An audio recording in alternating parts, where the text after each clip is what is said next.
हरि अनंत हरि कथा अनंता, कहाएं सुनय बहुविधि सब संता। ओम साई राम मित्रों, आज का ब्लॉग आप सभी साईं परिवार के लिए विशेष लाभकारी और कल्याणकारी है, क्योंकि आज के ब्लॉग में हम अपने साईं परिवार के लिए एक बहुत ही दिव्य और चमत्कारी उपाय लेकर के आए हैं, जिसके माध्यम से आपके घर परिवार की समस्त दुख, दरिद्रता, निर्धनता, आपसी कलह विकार सब कुछ समाप्त होगा और आपकी हर प्रकार की मनोकामनाओं की सिद्धियां आपको बाबा के माध्यम से प्राप्त होंगी और घर परिवार निरंतर विकास और समृद्धि के पथ पर चलेगा और घर परिवार में धन लक्ष्मी की वर्षा होगी। आज के उपाय में हम आप सभी लोगों को जो बता रहे हैं उसको बहुत ध्यान से सुनिएगा। इस उपाय को कैसे करना है और क्या करना है, इस उपाय को करने का जो माध्यम है, सबसे पहले तो आपको यह जानना है कि इसका लाभ अब आप समझ लीजिए। इस लाभ क्या है, जैसे मान लीजिए आपके घर में दाम्पत्य जीवन में कोई दिक्कत चल रही है, आपके घर परिवार में दिक्कत चल रही है, आपके घर में युवा बच्चे हैं, बेरोजगार हैं, उनको कोई अच्छा जॉब नहीं मिल पा रहा है, घर परिवार में कोई भी व्यक्ति है जो निरंतर बिजनेस कर रहा है लेकिन घाटा लग रहा है, तो इस उपाय को आप ध्यान से सुने कैसे करना है, कैसे आपको रेमेडी मिल सकती है। तो सबसे पहले तो आपको लेना है एक सफ़ेद कागज़ और सफ़ेद कागज़ पर थोड़ा सा हल्दी का घोल का छींटा मार दीजिए।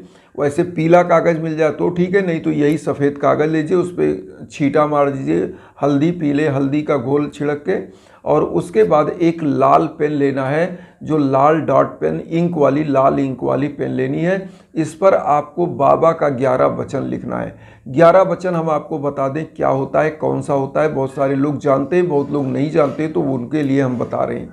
11 वचन: जो शिरडी में आएगा आपद दूर भगाएगा, चढ़े समाधि की सीढ़ी पर, पैर तले दुख की पीढ़ी पर, त्याग शरीर चला जाऊंगा, भक्त हेतु दौड़ा आऊँगा, मन में रखना दृढ़ विश्वास, करे समाधि पूरी आस, मुझे सदा जीवित ही जानो, अनुभव करो सत्य पहचानो, मेरी शरण आ खाली जाए हो तो कोई मुझे बताए, जैसा भाव रहा जिस जन का वैसा रूप हुआ मेरे मन का, भार तुम्हारा मुझ पर होगा, वचन न मेरा झूठा होगा, असहायता लो भरपूर, जो मांगा वह नहीं है दूर, मुझ में लीन वचन मन काया, उसका ऋण ना कभी चुकाया, धन्य धन्य वा भक्त अनन्य, मेरी सरल तज लय न अनन्य। ओम साई। तो मित्रों, ये क्या है कि ये 11 वचन है। इसी 11 वचन को रेड इंक के पेन से आपको एक सफ़ेद कागज़ पर थोड़ा हल्दी का छींटा मारकर या पीले कागज़ में लिखना है। सबसे पहले ऊपर लिखिए ओम साई राम, फिर इन 11 वचन को लिख दीजिए और नीचे आप अपनी थोड़ी बहुत एकाध, अगर थोड़ा पेज बड़ा लीजिएगा, उसके नीचे थोड़ी सी अपनी समस्या मेंशन कर दीजिए। और इस पेज को आपको करना क्या है, कैसे करना है, कहाँ लिखना है, तो आप अपने घर के मंदिर में सबसे पहले नहा धो करके बैठ जाएंगे। पीला कागज़ जैसे मैंने बताया, हल्दी छिड़क के, रेड इंक की पेन लेकर के लिखना है। और लिखने के बाद इस कागज़ को क्या करना है, आप बाबा के सम्मुख एक घी का दीप जलाइए, कागज़ को उस पर सेक दीजिए, एक धूप बत्ती जलाइए और जो डेली रूटीन की पूजा करते हैं उस पूजा को कर लीजिए। और बृहस्पतिवार के दिन इस उपाय को करना है। तो बृहस्पतिवार को आपको कर करके इस उपाय को करके कागज़ को क्या करिए, वहाँ पे रख दीजिए। शुक्रवार की शाम को या सुबह में जब पूजा करने जाए, इस कागज़ को ले लीजिए और जहाँ भी जो बच्चा है, जो बिजनेसमैन है, जिनका कार्यालय है, जिनके घर में दिक्कतें हैं, अगर घर में दिक्कत है तो अपने घर में पूजा कक्ष में इस कागज़ को कहीं लगा दीजिए 11 वचन को। अगर आपके कार्यालय, जैसे आपका बिजनेस का कोई ऑफिस है या आपका ऑफिस है जहां आपको प्रॉब्लम, वहां पे भी आप इसको लगा सकते हैं। जब भी आप कहीं भी जाइए तो इस कागज़ को ज़रूर प्रणाम करिए, क्योंकि बाबा का 11 वचन है जो रामबाण है। तो इस कागज़ को प्रणाम करिए। जब अगरबत्ती आप सब जगह दिखा लीजिए तो एक अगरबत्ती यहाँ भी दिखा दीजिए कागज़ पर, क्योंकि यह कागज़ जहाँ लगा रहेगा वहाँ यह बाबा का शपथ पूर्वक दिया हुआ 11 वचन है। और बाबा निरंतर, क्योंकि इसमें लिखा हुआ है मुझे सदा जीवित ही जानो, अनुभव करो सत्य पहचानो, तो बाबा की अनुभूति होगी और साक्षात बाबा की कृपा आपके घर पर विराजमान होगी। क्योंकि इस कागज़ को जो बच्चा बेरोजगार है वो अपने स्टडी रूम में जहां वो लिविंग करता है वहां पे लगा सकता है। और कागज़ को ऐसे जगह लगाइए जिस तरफ पैर करके सोते उधर नहीं, सर की तरफ आप कागज़ को लगाइए, क्योंकि असम्मान नहीं होना चाहिए। और इस कागज़ को जैसे आपका कोई बिजनेस है तो वहाँ अपनी दुकान में लगा दीजिए। जब वहाँ पे अगरबत्ती दिखाइए, एक अगरबत्ती दिखा दीजिए और बाबा की कृपा बरसेगी, धन लक्ष्मी पुत्र यश कीर्त पद प्रतिष्ठा की वृद्धि ये कागज़ कराएगा। क्योंकि 11 वचन इसमें लिखा हुआ है। ये कागज़ नहीं है, ये एक ऊर्जा का पिंड है, बाबा की ऊर्जा का पिंड है और इसके माध्यम से आपका कल्याण होता है। अब यहाँ पर दूसरा चीज़ आप ध्यान से सुनिएगा, जब आपके घर में भीषण से भीषणतम बाधाएं आ रही हैं और आपकी मनोकामनाएं सिद्ध नहीं हो रही हैं, तब ऐसे समय में समस्त चीज़ों को छोड़ के आपको हवन की तरफ आना चाहिए।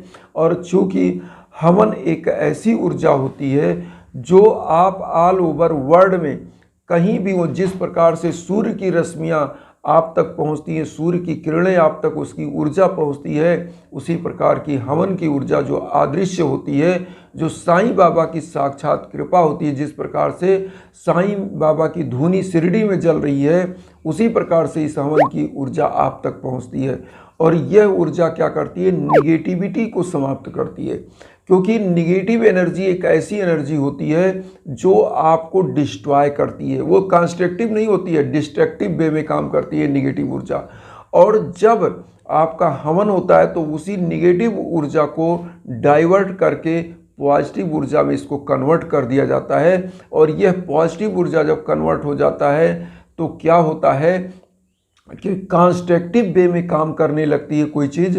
और कंस्ट्रक्टिव वे में मतलब रचनात्मक तरीके से जब काम करने लगती है तो होता क्या है, आपके बिगड़े हुए कार्य बनने लगते हैं। आपके घर परिवार में जो मना स्थिति है, कलह चल रहा है, दाम्पत्य जीवन की लड़ाई झगड़े चल रहे हैं, वह सब समाप्त होने लगते हैं।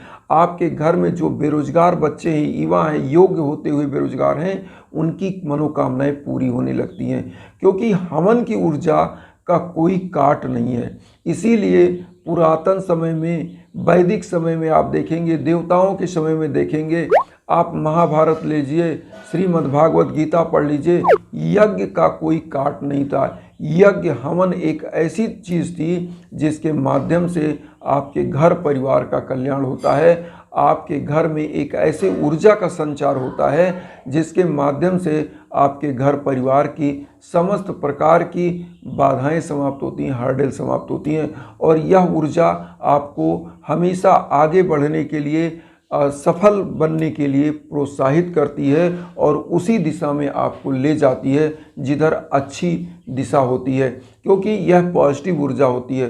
तो हवन का कोई काट नहीं है। बार बार मैं यह चीज़ आप सभी लोगों से बताता हूं और कोशिश करना चाहिए अपने जीवन कालखंड में हवन जरूर कराना चाहिए, चाहे घर में कोई बाधा ना हो, लेकिन घर के सौभाग्यवर्धन के लिए, घर में दोष के लिए, घर में जो निगेटिव ऊर्जा उसको समाप्त करने के लिए हमेशा आपको चिंतित होना चाहिए। और ऐसे चीज़ों को चिंतन नहीं, मतलब चिंतित नहीं, चिंतन करना चाहिए और उस चिंतन के द्वारा फिर हवन कराना चाहिए। क्योंकि सोचने से क्या होता है, आपको एक रास्ता मिलता है। इसीलिए मानव और पशु में क्या अंतर है? मानव के पास थाट होता है, पशु के पास क्या होता है, बस उसका एक अलग प्रकार का थाट होता है, वह समझ नहीं पाता है। तो हम मानव हैं, हम अपनी चीज़ों को, अपनी जो चीज़ें बिगड़ रही हैं उसको कैसे संवारना है, कैसे सजाना है, कैसे उसको कंस्ट्रक्टिव वे में ले जाना है, रचनात्मक तरीके से आगे बढ़ना है, यह चीज़ हमको पता होनी चाहिए।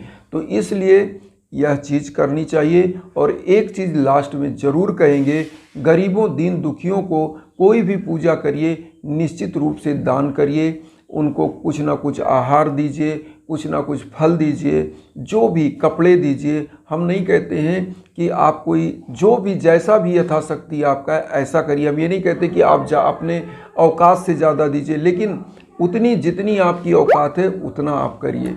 तो वह करते रहना चाहिए, क्योंकि साईं बाबा हमेशा अपनी इसी भावना के साथ कार्य करते थे और उसी भावना को लेकर हम चल रहे हैं, वसुधैव कुटुंबकम की भावना, जिससे समस्त विश्व का कल्याण हो, हमारे साईं परिवार का कल्याण हो।